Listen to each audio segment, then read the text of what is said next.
Well, famous last words. There's me saying that in these composite function questions, they always tell you the form in which they want it written.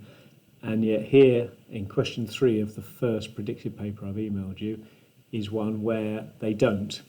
And in fact, it's not obvious what we're expected to do. But what they want you to do is to take this and write it as a single cos.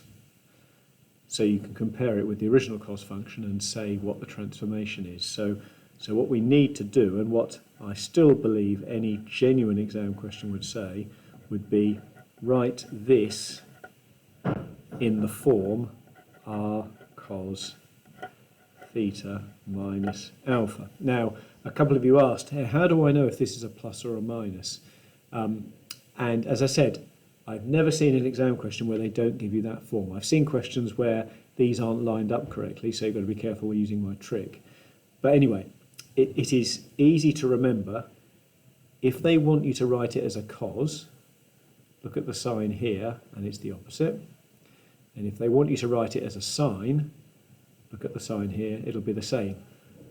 And that's like, the way I remember it, it's like the sine A plus B and cos A plus B formula. With sine A plus B on the formula sheet, you've got a plus in between the two terms of the expansion.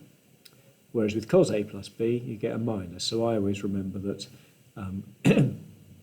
cos of theta minus alpha must come from a plus. With sine, the sign here will always be the same as the sign there.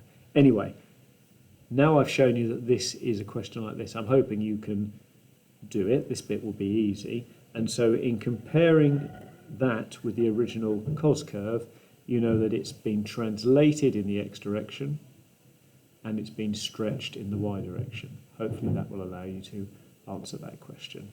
I really encourage you to get stuck into these predicted papers. Take care.